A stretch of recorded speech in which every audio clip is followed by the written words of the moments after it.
Oke. Record. Oke. Sudah record ya, Saudara. Saya nyalakan video sebentar.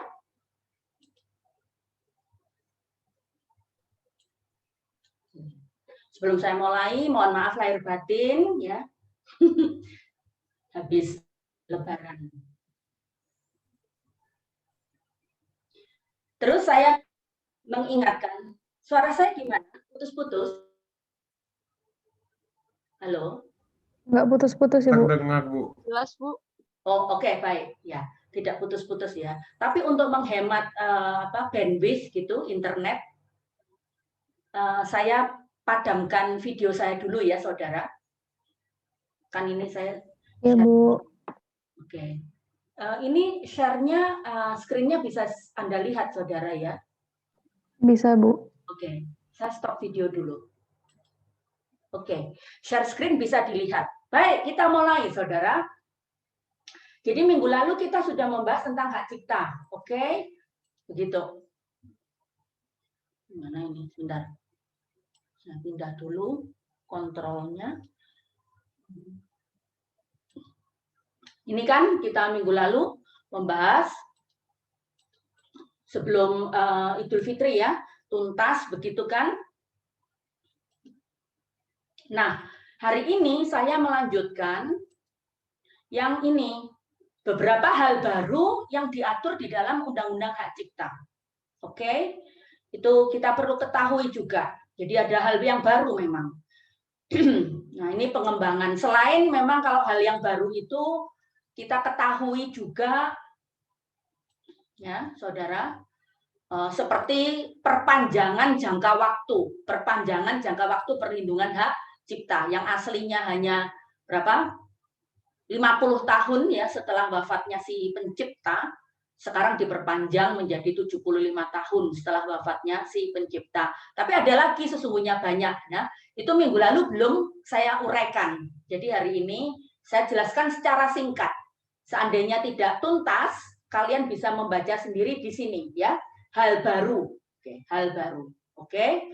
Saya sekarang menggunakan slide saya. Jadi kalau Anda lihat di sini, ini saya sudah highlight ya, punya saya pribadi. Ada hal-hal baru yang menarik begitu. Jadi hal baru tapi nggak tahu gimana implementasinya ya, terus terang. Seperti misalnya ada hal yang baru seperti ini dalam Undang-Undang Hak Cipta yang tahun 2014. Jadi dengan adanya Undang-Undang Hak Cipta yang baru itu, pengelola tempat perdagangan ya, bertanggung jawab atas penjualan dan atau pelanggaran hak cipta yang terjadi di tempat perbelanjaan yang dikelolanya. Nah, ini sudah beberapa mahasiswa melakukan skripsi tentang itu. Jadi kalau kita berbicara pusat tempat perbelanjaan itu tidak harus mall ya, mall yang offline. Bahkan mestinya kayak Shopee ya, platform perdagangan Shopee, apalagi Tokopedia, Bukalapak, Lazada dan sebagainya itu harusnya juga bertanggung jawab. Dalam hal ini bertanggung jawab ya bukan hanya dalam arti tanggung jawab bahasa sehari-hari, tapi tanggung jawab intinya ya bisa menjadi tergugat begitu ya. Kalau membiarkan ya atau menutup mata terhadap pelanggaran hak cipta yang dilakukan oleh vendor begitu, vendor di pusat tempat perbelanjaan itu. Nah, ini sudah diteliti banyak juga, tapi Anda mau meneliti ya boleh saja. Cuman harus ada perbedaan kan begitu ya, ada hal pengembangan. Tidak hanya mengulang-ulang yang sudah diteliti sebelumnya kalau mau meneliti tentang hal ini begitu ya.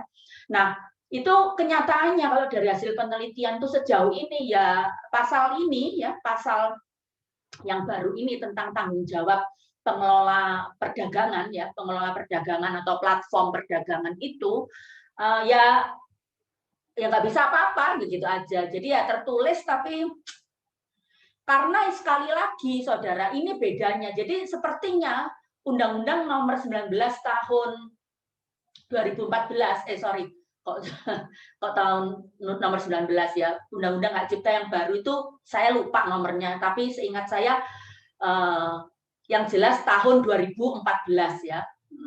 Itu tahun 2014 itu sepertinya lebih banyak sanksi-sanksinya lebih ketat begitu ya, lebih ketat pengaturannya dibandingkan undang-undang yang tahun 2002. Namun dalam pelaksanaannya, nah itu yang sekarang justru dengan undang-undang yang nomor tahun 2014 ini itu lebih lemah juga. Jadi satu sisi peraturan-peraturannya lebih diperketat, lebih didetailkan, tapi dalam pelaksanaannya bisa jadi lebih lemah. Sebab kalau di undang-undang yang lama 2002 ya tahun 2002 itu pelanggaran hak cipta itu deliknya adalah delik biasa, Saudara. Delik biasa itu artinya apa? Ya ini karena kita kalau hak cipta itu tidak hanya bicara keperdataan ya. Kita hak cipta itu kan ada unsur publiknya juga. Makanya sanksinya bisa termasuk denda, pidana penjara dan seterusnya. Masalahnya kalau undang-undang yang tahun 2014 itu semua hal tentang hak cipta itu kalau ada pelanggaran itu baru diproses ya secara hukum untuk pidananya ini adalah secara aduan. Jadi kategori pelanggaran hak cipta itu kalau di dalam hukum pidana berdasar undang-undang yang baru 2014 itu tidak lagi delik biasa tapi delik aduan. Itu yang repot. Nah, akhirnya ya seperti misalnya siapa ya pemilik hak cipta seperti Bu Afifah gitu ya. Kalau nggak mengadukan ke polisi bahwa oh bukunya Bu Afifah dibajak atau dijual fotokopiannya, saya tidak dapat royalti ya nggak diproses begitu.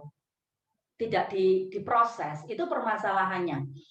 Sehingga satu sisi memang lebih banyak yang diatur dalam Undang-Undang 2004 ya 2014 yang baru, tapi satu sisi yang lain penegakannya itu ya sedikit lebih lemah karena sekarang hak cipta itu dikategorikan sebagai delik aduan. Jadi hanya ditindaklanjuti jika ada pengaduan dari pemegang atau pemilik hak cipta yang dilanggar hak-haknya.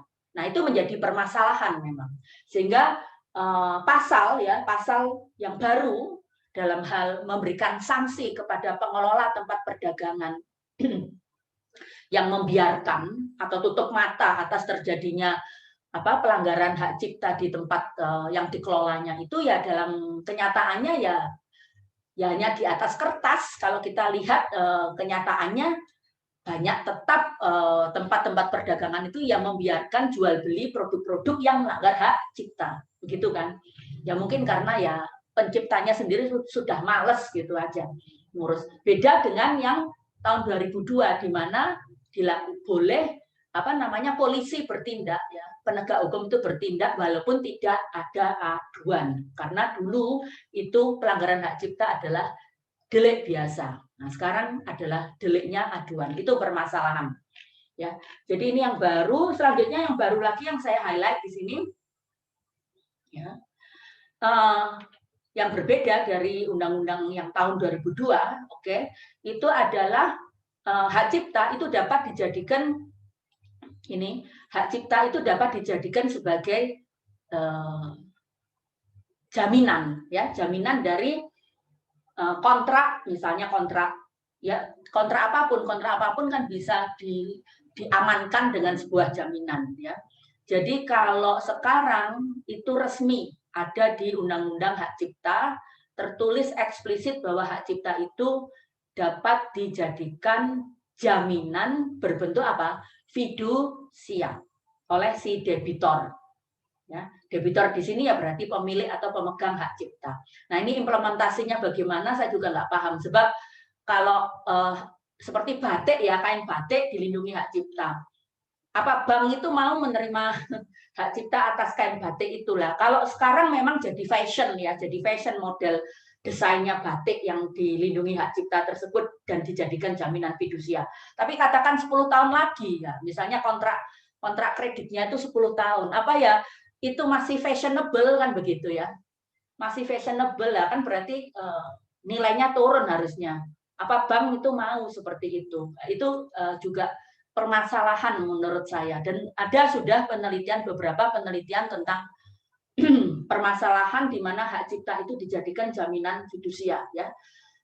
Itu juga sejauh ini. Tapi nggak banyak sesungguhnya dalam praktek bank itu menerima, walaupun ada 1-2.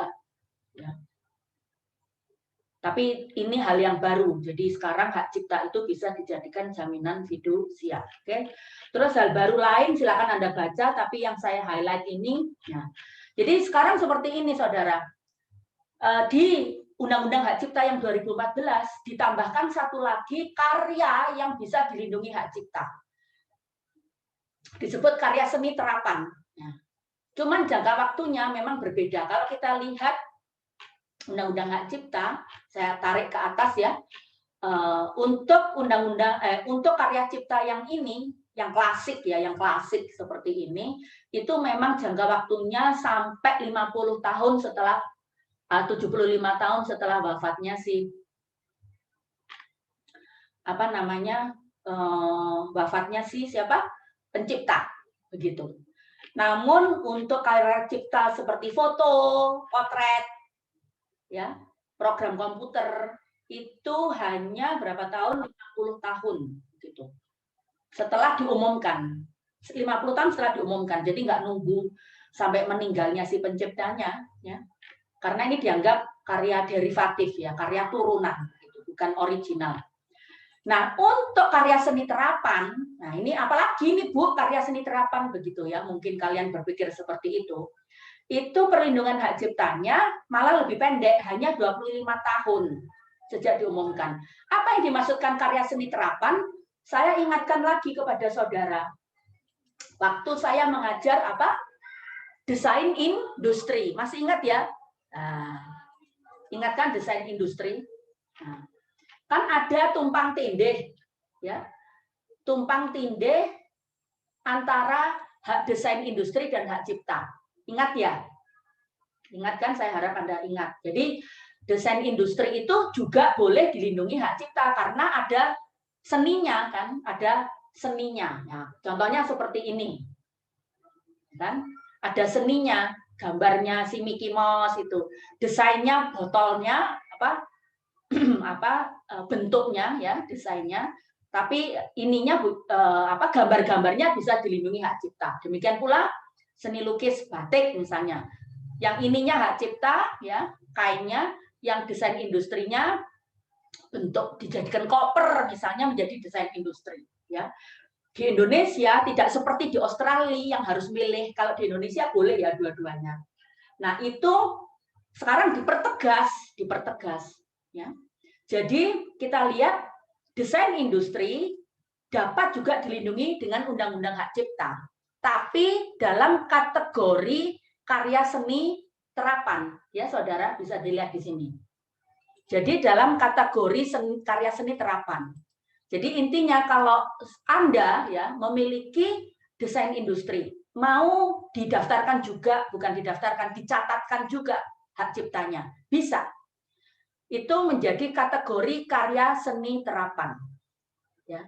Sehingga kalau Anda lihat di sini jangka waktunya karya seni terapan itu adalah 25 tahun sejak pertama kali diumumkan ya. Jadi sejak pertama kali itu sudah masyarakat tahu adanya desain industri, desain yang indah itu yang dilindungi dengan hak cipta. Sejak pertama kali diumumkan itu 25 tahun. Nah, desain industrinya sendiri Anda ingat berapa tahun, saudara? 10 tahun. Jadi perlindungan desain industri itu 10 tahun dengan syarat-syarat sesuai Sesuai yang ada di hak kekayaan industri, harus baru ya, tidak pernah ada sebelumnya. Kalau hak cipta kan tidak ada syarat baru. Yang penting orisinal, tidak jiplak, orisinal dari otaknya si pencipta sendiri. Itu bedanya. Intinya kalau dilindungi desain industri, karya itu tadi ya, karya yang Mickey Mouse ini, misalnya, itu desain industrinya berapa tadi?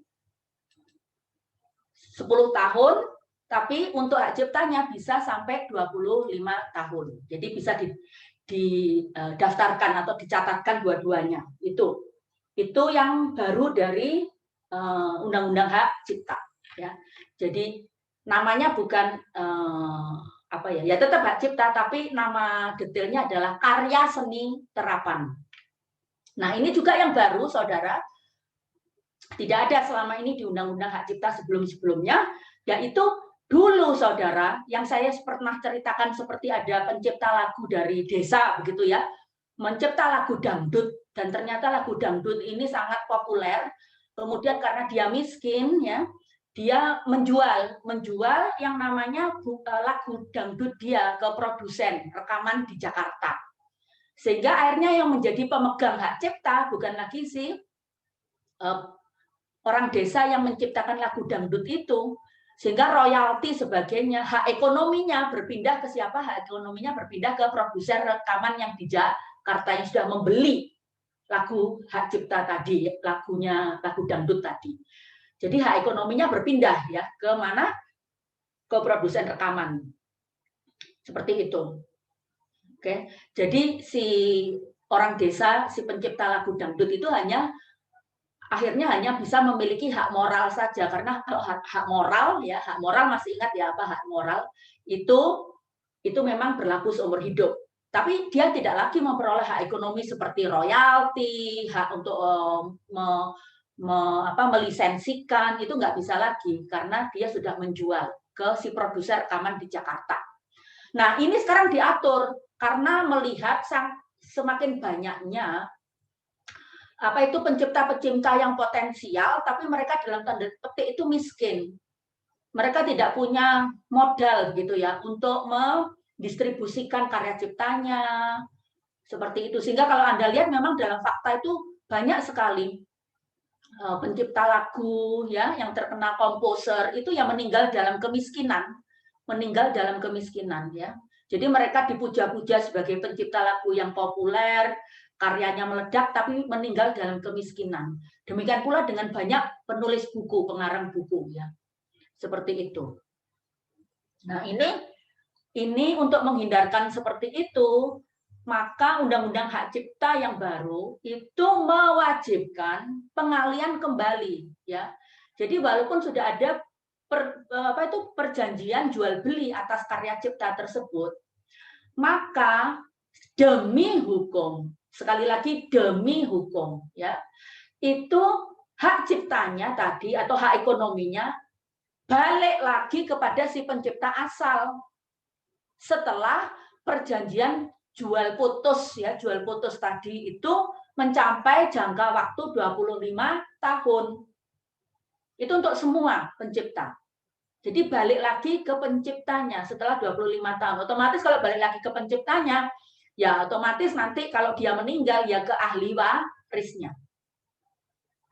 Setelah 25 tahun terjadinya perjanjian jual beli hak cipta tadi. Ini memang untuk melindungi banyak pencipta ya atau pengarang seperti itu yang meninggal dalam kemiskinan. Ya, jadi itu. Jadi 25 tahun setelah perjanjian itu dibuat harus kembali lagi ke penciptanya beserta seluruh hak ekonomi si pencipta asal tersebut. Itu yang baru. Terus yang ini juga baru, larangan bagi pengelola tempat perdagangan sudah saya jelaskan. Kemudian selanjutnya yang terakhir tentang lembaga manajemen kolektif, ya. Dulu tidak diatur, saudara, lembaga manajemen kolektif. Ini artinya apa? Misalnya begini, ini yang banyak menggunakan lembaga manajemen kolektif itu kebetulan adalah di Indonesia itu pengarang lagu memang ya, pengarang lagu. Kalau pengarang buku seperti Bu Afifah itu ya ada sih, cuman biasanya pengarang buku itu kan rata-rata biasanya memang punya karir yang berbeda, seperti dia juga dosen ya, dia juga peneliti di lembaga riset, jadi punya penghasilan sampingan juga, sehingga tidak terlalu mengejar royalti itu seperti itu. Tetapi beda dengan lagu, karena lagu itu juga penggunaannya lebih masif ya, lebih masif di mall, di lembaga, di sosial media seperti itu, sehingga akan kesulitan bagi pengarang lagu itu atau pencipta ya untuk mengejar satu persatu royalti dari lagunya itu yang tersebar di mana-mana, mulai sosial media, restoran, hotel, di mall, ya di mall dan macam-macam. Sehingga mereka itu boleh memberikan kuasa kepada lembaga manajemen kolektif. Lah, terus sekarang pertanyaannya, lembaga manajemen kolektif ini siapa Bu yang membentuk? Lah itu bisa. Jadi ada badan hukum atau lembaga yang namanya lembaga, tapi harus memperoleh izin dulu dari Kementerian Hukum dan HAM supaya legal. Kalau tidak legal kan mereka bisa dituduh ini kayak debt collector begitu kan.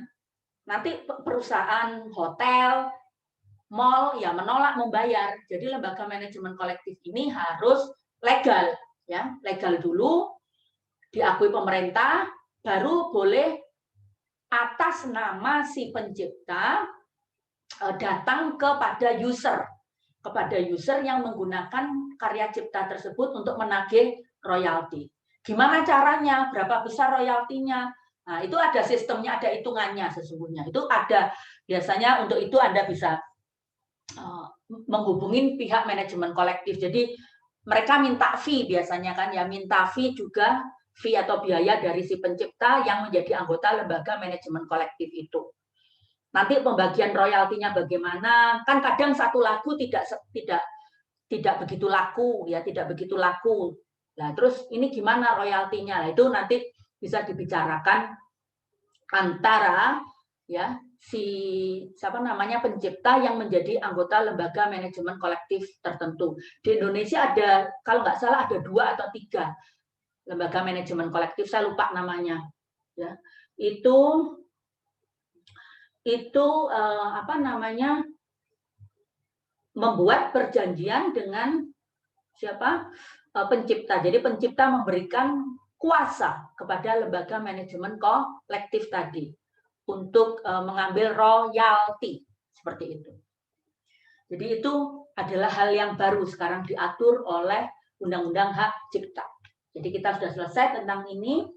Kemudian saya lanjutkan sekilas. Nah, ini sekarang seperti berulang kali saya katakan bahwa untuk yang namanya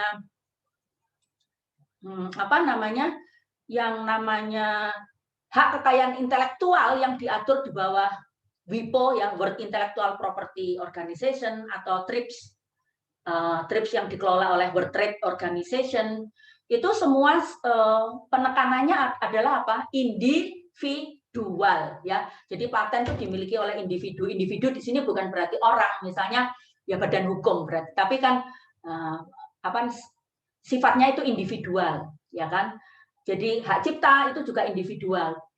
Nah, sementara negara-negara berkembang seperti Indonesia, Afrika, Brazil, India itu lebih juga punya banyak kekayaan intelektual ya saudara, tapi lebih banyak yang dimilikinya itu secara komunal gitu, karena masyarakat adatnya seperti itu lebih kental ya, sehingga kita bukannya nggak menghasilkan karya intelektual, banyak ya negara-negara dunia ketiga itu, cuman pemilikannya tidak individu seperti di negara barat. Nah, itu bedanya. Nah, itu padahal kalau kepemilikannya secara komunal atau bersama-sama itu tidak diatur oleh TRIPS ya, atau Paris Convention, Bern Convention. Nah, terus gimana dong? Nah, itu sekarang mulai WIPO, World Intellectual Property Organization, pelan-pelan mengakomodir kebutuhan dari negara-negara berkembang yang kaya dengan kekayaan intelektual tetapi dimilikinya secara komunal, sehingga perlu pengaturan sendiri. Nah, untuk itu karena sampai detik ini belum ada konvensi internasional yang khusus mengatur kekayaan intelektual yang dimiliki secara komunal ya, secara bersama-sama, maka untuk sementara pemerintah Indonesia untuk melindungi berbagai macam kekayaan intelektual yang dimiliki oleh masyarakat komunitas di Indonesia, memasukkannya seperti contoh ya. Nah, ini kalau kita lihat, saya bukakan di sini punyanya DGIP, ya. Direktorat Jenderal Kekayaan Intelektual, bisa dilihat kan di sini. Nah, ini oke, saya bukakan di beranda ya. Ini. Jadi kalau Anda lihat di sini di DDIP itu sekarang juga menjadi diurusi kekayaan ini ya, bisa dilihat ya. Nah, ini yang saya highlight ini.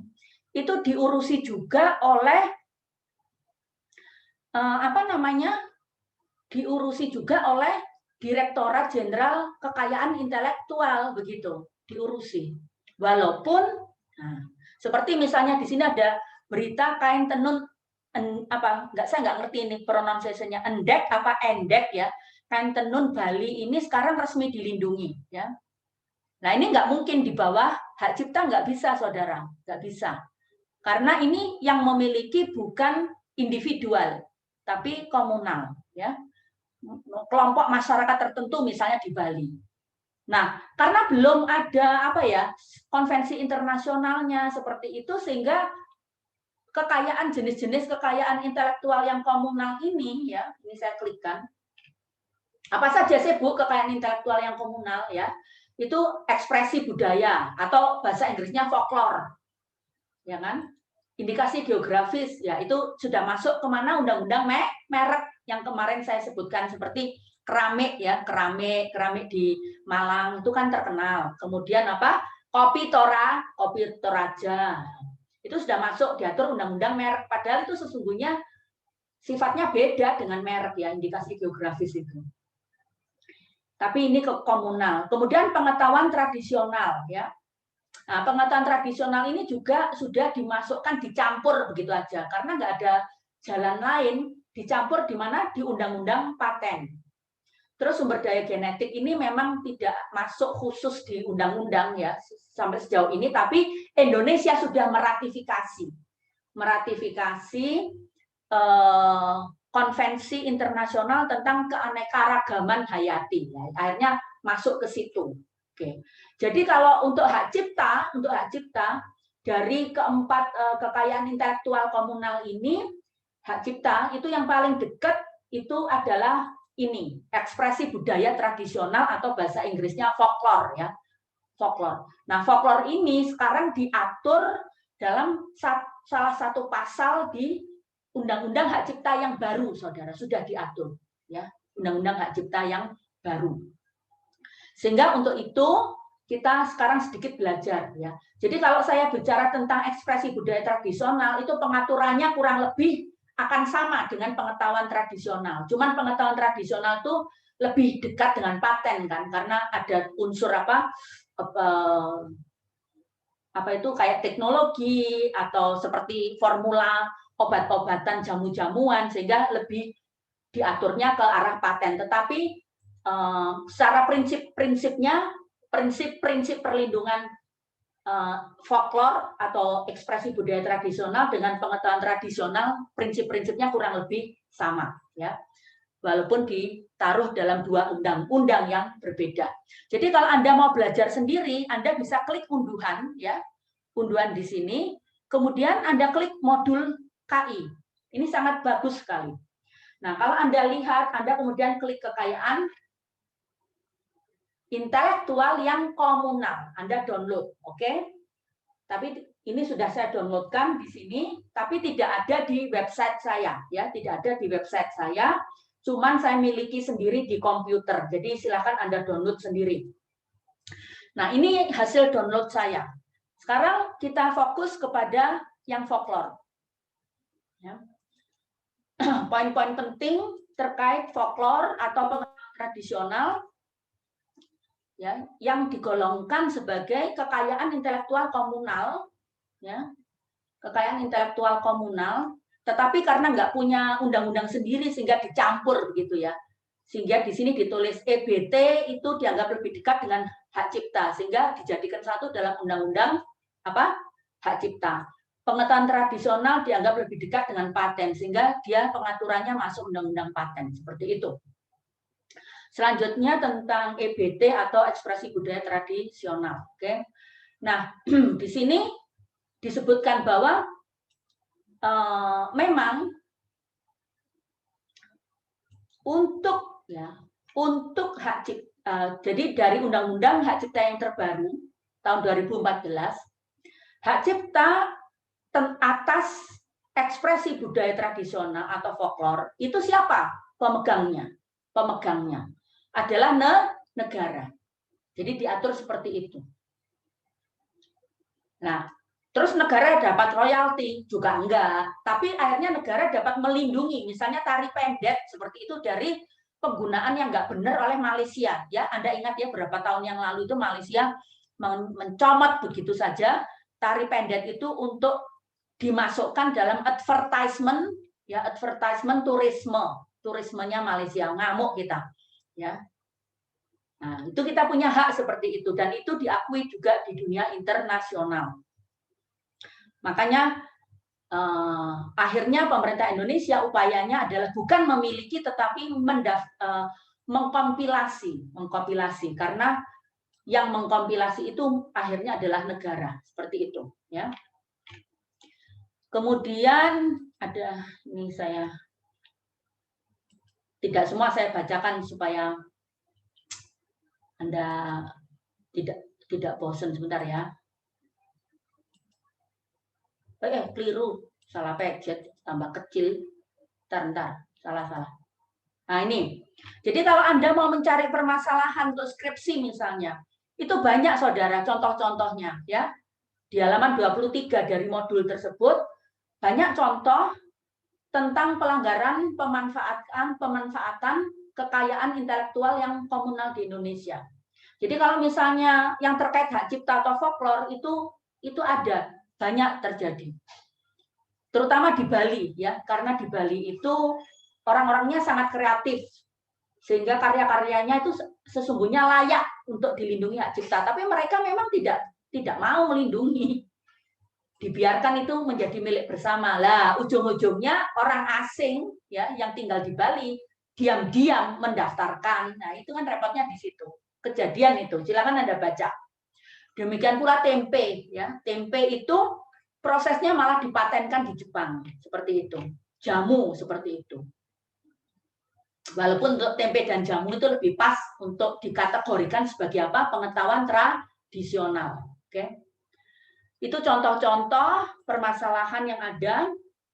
Nah, sekarang kita lihat apa saja yang dikategorikan sebagai ekspresi budaya tradisional yang dilindungi oleh Undang-Undang Hak Cipta yang baru, ya.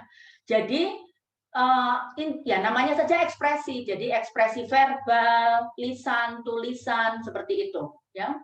Musik, gerakan, teater, nah, itu dapat dilindungi. Kalau nggak jelas siapa yang memiliki, misalnya masyarakat mana sih yang menjadi guardian? Guardian itu apa? Yang apa itu memelihara, ya, yang menjaga kelestarian ekspresi budaya tradisional ya diambil negara gitu aja. Contoh-contohnya banyak ya. Di sini diberikan contoh seperti legenda Sangkuriang. Ya. Nah itu didaftarkan, bukan didaftarkan untuk diambil haknya, tetapi dikompilasikan seperti itu. Sehingga itu menjadi bukti oleh negara Indonesia bahwa ini adalah ekspresi budaya tradisional miliknya komunal Indonesia, tidak bisa digunakan oleh negara lain misalnya. Jadi di sini banyak contoh-contohnya. Ya misalnya cerita rakyat, ya. Nah seperti ini. Nah kemudian kalau cerita rakyat itu kemudian saudara ya, diekspresikan diwujudkan dalam bentuk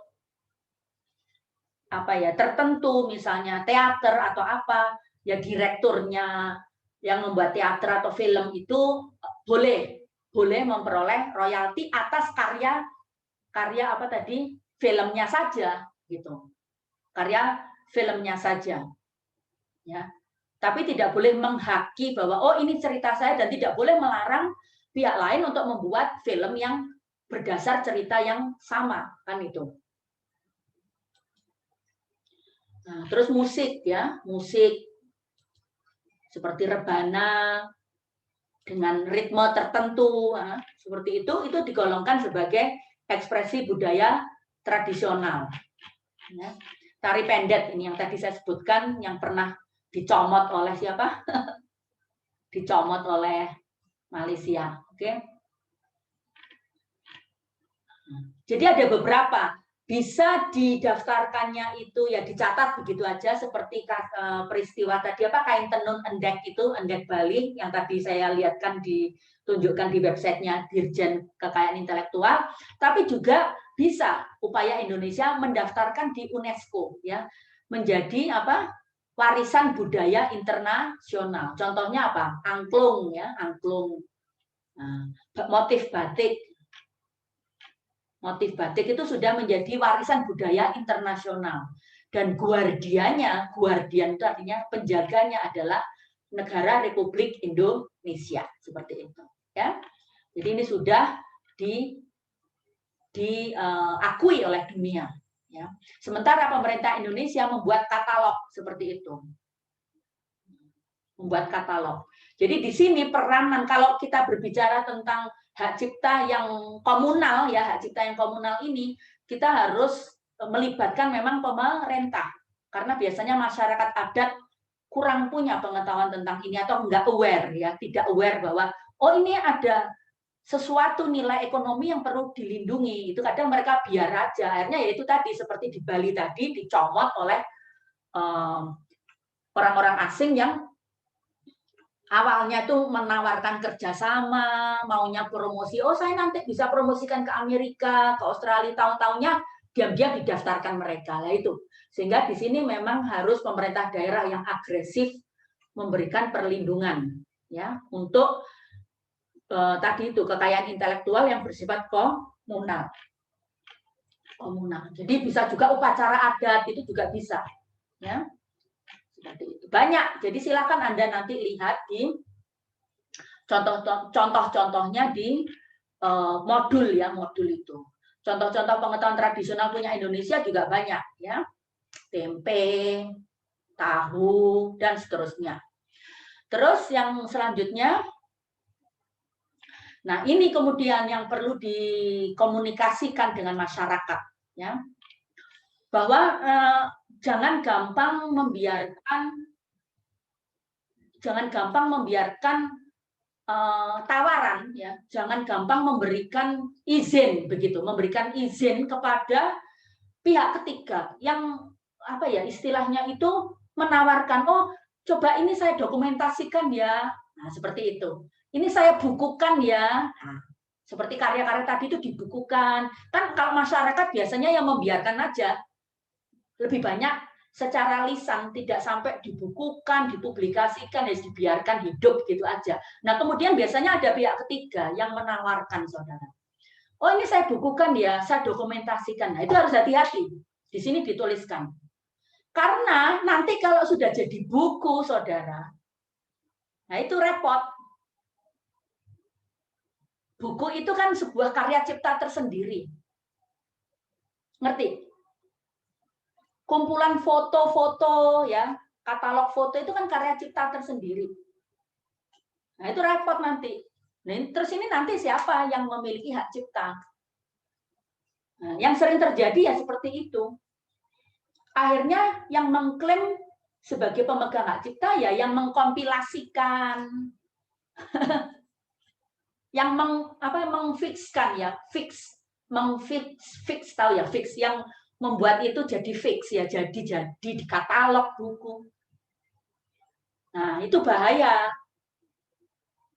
Jadi kita harus memberdayakan kelompok-kelompok masyarakat yang menjadi guardian dari entah itu pengetahuan tradisional, entah itu folklore, ya, supaya tidak mudah memberikan izin kepada pihak ketiga di luar masyarakat tradisional tadi untuk mengkompilasikan, untuk membukukan, karena nanti muncul konflik. Kalau buku itu kan perlindungannya hak cipta.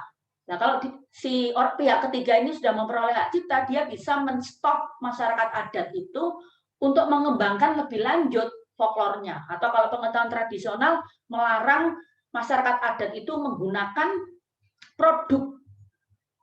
produk yang awalnya aslinya dari pengetahuan tradisional setempat. Nah kan kebalik, itu banyak perusahaan-perusahaan farmasi itu seperti gitu.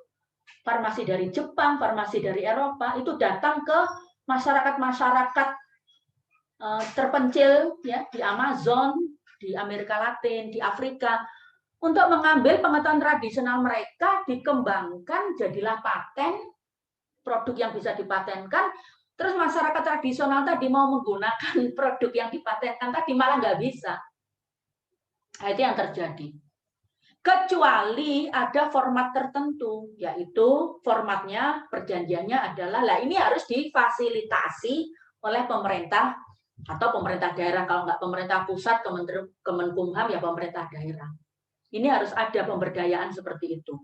Bahwa masyarakat adat itu boleh mengakses produk-produk yang dilindungi hak cipta, hak paten yang berasal dari kekayaan intelektual komunal mereka. Harus boleh. Nah, seperti itu harus ada perjanjian timbal balik. Nah, ini jelas mereka tidak punya kemampuan untuk menyusun perjanjian yang kompleks seperti itu sehingga harus diatur. Kalau tidak diatur di undang-undang, ya harus difasilitasi oleh pemerintah. Supaya tidak terulang banyak sekali kejadian bahwa yang memanfaat, karena yang masih dilindungi di dunia internasional, kalau kita berbicara dunia internasional ya, seperti yang saya beri contoh, petani kopi Toraja itu mengekspor produk kopi Torajanya ke Jepang. Itu dilarang karena di Jepang kopi Toraja itu sudah menjadi apa? Trademark atau merek dagang bubar. Nah, supaya tidak terjadi hal-hal seperti itu. Jadi memang harus difasilitasi pemerintah. Undang-undangnya juga diperjelas, ya. Jadi itu contohnya. Oke. Jadi mereka memang rentan ya, rentan disalahgunakan. Kita lihat di sini. Jadi itu tadi contoh-contohnya untuk apa? Untuk bidang kekayaan intelektual tapi yang komunal. Oke. Ada pertanyaan sebelum saya akhiri, saudara? Nah ini ya, pengetahuan tradisional. Tapi mungkin lebih lengkap kalian membaca langsung dari modul yang baru tadi. Bagus ya. Jadi tidak ada alasan untuk saudara, oh ini kuliahnya online, saya nggak dapat pengetahuan karena keterbatasan perpustakaan, nggak ada perpustakaan. Nah ini sekarang perpustakaannya sudah disediakan dengan gratis ya di websitenya DGIP ya. Jadi Anda harus memaksimalkan begitu kan. Baik, terus baik. Jadi itu yang saya sampaikan tentang hak kekayaan intelektual. Ada pertanyaan, saudara? Bu, saya mau bertanya, Bu. Ya, silakan. Untuk yang tadi yang sold flat untuk jual putus tadi itu, mengenai di pasal 18 Undang-Undang Hak Cipta itu kan setelah 25 tahun ya, Bu. Itu kan kembali lagi ke pencipta. Berarti apakah perjanjian pengalihan hak ekonomi itu jual beli hak cipta itu mengenai hak ekonominya hanya boleh dalam waktu maksimal 25 tahun. Artinya setelah itu hak ekonominya kembali lagi kepada pencipta atau maksudnya bagaimana Bu untuk jangka waktu 25 tahun ini? Apakah perjanjiannya hanya untuk 25 tahun atau bagaimana? Sekian. Sudah? Ya. Sudah. Jadi begini, katakan saya beri contoh yang tadi menggunakan contoh produsen ya, produsen rekaman yang membeli putus lagu dangdutnya orang desa tadi, oke? Jadi karena dia juga membeli itu juga membayar sih mestinya kan begitu. Jadi selama 25 tahun ya, 25 tahun si produsen lagu rekaman yang di Jakarta tadi itu boleh memperoleh royalti begitu saudara. Ngerti ya? Boleh memperoleh royalti atas lagu dangdut tadi. Sedangkan penciptanya selama 25 tahun setelah dia menjual ya nggak dapat apa-apa, begitu loh maksud saya. Jadi yang memperoleh hak ekonominya itu adalah si pembeli, yaitu dalam kasus tadi produsen rekaman di Jakarta. Tidak hanya dia memperoleh hak ekonomi produsen rekaman itu, misalnya juga tidak hanya royalti, tidak hanya royalti, dia juga boleh melisensikan. Misalnya ada produsen film ya, terus mau lagu dangdut itu mau dijadikan OST soundtrack, original soundtracknya film tadi. Nah itu ya boleh. Si pembeli itu produsen rekaman di Jakarta yang dapat royaltinya, gitu ya saudara ya. Perjanjian lisensinya juga dapat kalau dia melisensikan. Namun itu cuma 25 tahun gitu loh. Habis itu balik ke siapa? Si pencipta asal orang desa itu tadi. Paham ya? Dan ahli warisnya. Jelas, Rama? Paham, berarti jangka waktu hak ekonomi itu kepada pemegang hak cipta yang dialihkan dari jual tadi itu hanya untuk 25 tahun ya, Bu? Berarti lewat dari... Iya, si pembelinya. Iya, Bu, yang pembelinya hanya punya waktu menikmatinya itu untuk 25 tahun ya, Bu. Setelah itu kembali lagi ke tangan pencipta. Benar. Berarti itu di perjanjiannya juga harus dituliskan ya, Bu, bahwa enggak usah. Demi secara hukum. otomatis baik, Bu. Demi hukum. Permasalahannya itu gimana prakteknya gitu kan. Ini karena kan masih baru ya undang-undang ini, 2014. Nah, apakah implikasinya itu sudah kelihatan begitu itu? Terus gimana caranya si pencipta yang orang dusun tadi ya, minta maaf ya saya bukan merendahkan tapi ya untuk membuat gampang begitu ceritanya. Orang dusun tadi yang buta hukum gitu. Nagihnya itu gimana itu saya juga masih belum paham. Paham ya maksud saya ya. Jadi kan demi hukum nggak usah ditulis pun si orang dusun tadi itu memperoleh kembali hak ekonominya semuanya setelah lewat waktu 25 tahun. Itu satu. Terus yang kedua, saya juga nggak paham apakah ketentuan pasal 18 Undang-Undang Hak Cipta ini yang mengembalikan ya, itu berlaku mundur. Ngerti saudara? Maksudnya berlaku mundur itu gimana dengan transaksi jual putus yang selama ini sudah terjadi banyak orang desa menjual lagu dangdutnya ke produsen rekaman di Jakarta, itu apakah juga dilindungi dengan pasal 18 ini? Ataukah pasal 18 ini hanya berlaku pada jual putus atau jual beli lagu setelah adanya Undang-Undang Hak Cipta yang baru? Ngerti sih? Nah, itu juga perlu diinvestigasi. Itu kita baru bisa lihat nanti permasalahannya adalah 25 tahun setelah Undang-Undang Hak Cipta baru itu ya. 2014 kan diundangkan, 2014 ditambah 25 tahun ya berarti sekitar tahun 2040 ya baru tahu. Saya mungkin sudah nggak ada di dunia ini. Begitu. Gimana pelaksanaannya dari mengembalikan sebuah karya cipta ke pencipta aslinya. Apakah muncul masalah atau enggak ya belum bisa saya bayangkan aplikasi dari pasal 18 ini. Bisa dipahami ya? Bisa. Ya, baik. Pertanyaannya, terima kasih. Ada lagi? Saya stop share ya. Baik, saudara. Jangan lupa kalian mengisi presensi sekali lagi ya. Baik, jika tidak ada pertanyaan, ini saya stop ya recordingnya.